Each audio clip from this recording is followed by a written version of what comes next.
మిక్కిలి ప్రియులారా, మనము మన ప్రభువైన యేసుక్రీస్తు యొక్క పరిశుద్ధ రాత్రి భోజనం ఒక నావను ఉద్దేశించున్నాం కనుక పరిశుద్ధుడైన పౌలు హెచ్చరించినట్టు మనలను మనం శ్రద్ధతో పరీక్షించుకున్నట వ్యక్తమై ఉన్నది.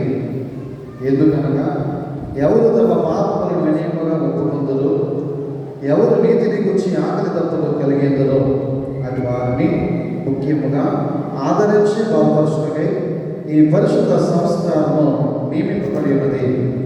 మనలను మనం ఇట్లు పరీక్షించుకునే మన యందు పాపమును మరణమును తప్ప మరేది కనబడదు. దీని నుండి మనమంతటా మనమంత మాత్రమును తప్పించుకొనలేము. కావున మన ప్రభువైన యేసుక్రీస్తు మన మీద కనికరము గలవాడై మనకు ప్రతిగా దేవుని పూర్ణ చిత్తమును ధర్మశాస్త్రమును తాను నెరవేర్చినట్లు మన కొరకును మన విముక్తి కొరకును మరణము పొంది మన పాపములను మనం పొందవలసింది అంతే అనుభవించుకుంటును. ఆయన మనుష్యుడాయన మన మరే కుదరడంగా నమ్మినట్లును మన విశ్వాసం పలుకుబడి ఆయన చిత్తమునకు సంతోషపూర్వక విధేయులమైనట్లును తన రాత్రి భోజనమును పరిశుద్ధ సంస్కారం నియమించను. దీని అందు తన శరీరము మనకు ఆహారముగాను తన రక్తము పానముగాను అనుగ్రహించుతున్నాడు. కాబట్టి క్రీస్తు యొక్క మాటలను దృఢముగా నమ్ముచు ఎవరు ఈ రొట్టెను తిని ఈ పాత్రలోకి త్రాగుతారో వారు క్రీస్తునందును క్రీస్తు వారి యందు జీవించును. వారు నిత్య జీవం గలవారై పొందురు. ఆయన మన పాదరక్తము పలుకుబడి మన నీతిమంతులుగా తీర్చుబడగా శిలువ మరణము పొంది లేపబడిన స్వేచ్ఛను బయలుపరచు ఆ జ్ఞాపకాత్మగా దీన్ని ఆచరించవలెను. మరియు మనము దీనిని బట్టి ఆయనకు మిగిలిన హృదయపూర్వకమైన వందనములు చెల్లించు మన శిలువను ఎత్తుకొని ఆయన వెంబడించి ఆయన మనల్ని ప్రేమించినట్లు ఆయన ఆజ్ఞ ప్రకారం మనము ప్రేమిపోలేము. ఎందుకనైనా ఈ ఒకే రొట్టె పాలు పంచుకోవచ్చు, ఈ ఒకే పాత్రలు త్రాగుచున్నందున మనమందరము ఒక్క శరీరమై ప్రార్థిస్తాము. సర్వశక్తి గల దేవా, నీకు అందరి హృదయాలు కోరికలు స్పష్టంగా తెలిసేవి, దాచబడి పరిగణేది లేదు. మేము నిన్ను పరిపూర్ణముగా ప్రేమించి నీ పరిశుద్ధ నామమును సరైన రీతిని నడిపించుటకు మా హృదయ ఆలోచనలను నీ పరిశుద్ధ ఆత్మావేశమున పవిత్రపరచుమని నీ కుమారుడును మా ప్రభువునైన యేసు క్రీస్తు ద్వారా నేను వేడుకొనుచు ఉన్నాను. ఆమేన్. పాపము తప్పుదల జరిగించుకుంటాము.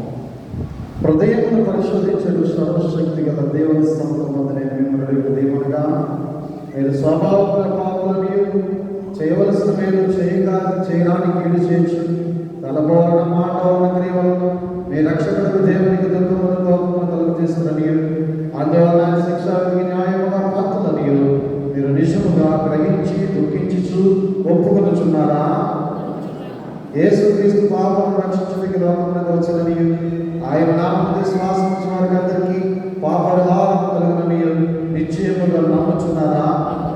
అలాగైతే మీరు సకల పాపములను ముక్తి పొందవలనని ఆసక్తితో కోరుచు క్రీస్తు నిమిత్తము మీ పాపములను క్షమించి సమస్త దుర్నీతిని మిమ్మల్ని పవిత్రపరచుట పరలోకమందున్న మీ తండ్రి యొక్క దయగల చిత్తమని మీరు రూఢిగా నమ్ముచున్నారా?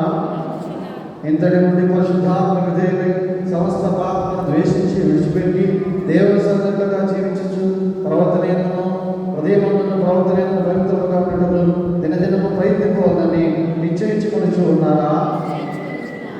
వినయముగా దేవుని ఎదుట పాపము ఒప్పుకొని ప్రభు అయిన యేసుక్రీస్తు మూలమున మనకు క్షమాపణ దయచేయమని ఆయనను వేడుకుంటున్నాం. అందరూ నాతో చెప్పండి.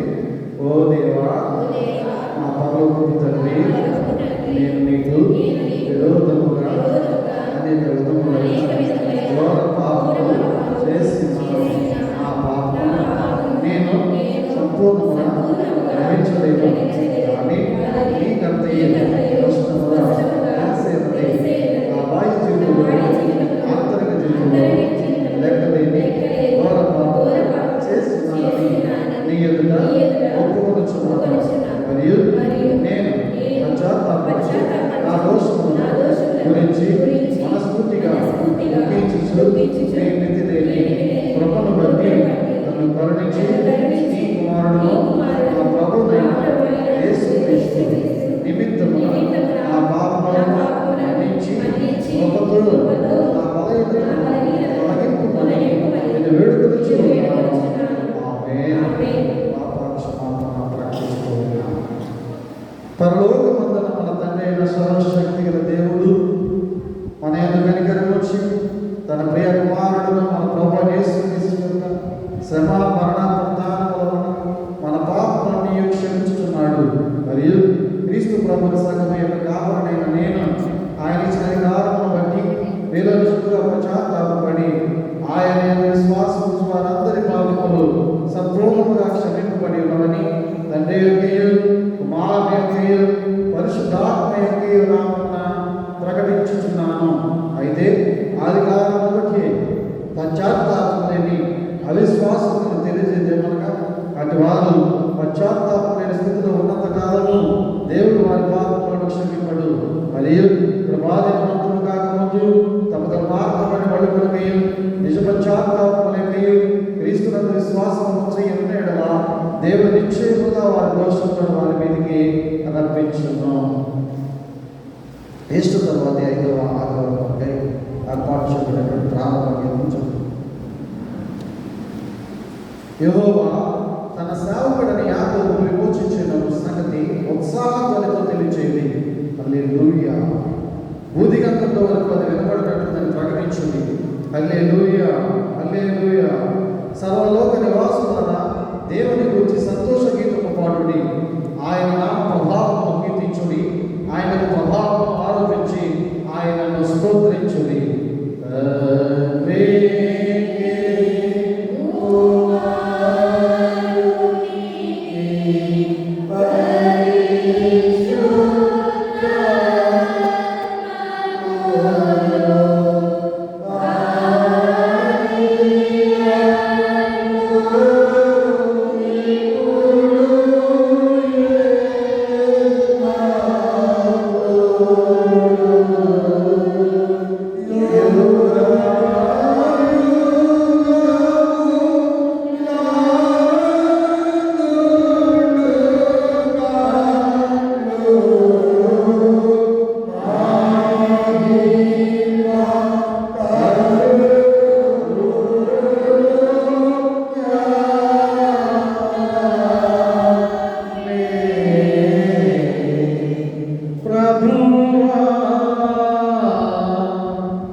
మేలన్నిటికీ కారణకు అయిన నీ పరిశుద్ధమైన ఆవేశం వలన మేము మంచి వాటిని యోచించి నీ కృపగల సహాయం వలన మేము వాటిని నెరవేర్చినట్లు అనుగ్రహించమని నీతోనూ పరిశుద్ధాత్మతోనూ సదాయాన్ని దేవుడై యుగ యుగములు జీవించు పరిపాలించును నీ కుమారుడును మా ప్రభువైన యేసుక్రీస్తు ద్వారా వేడుకొనుచున్నాము. ఆమేన్.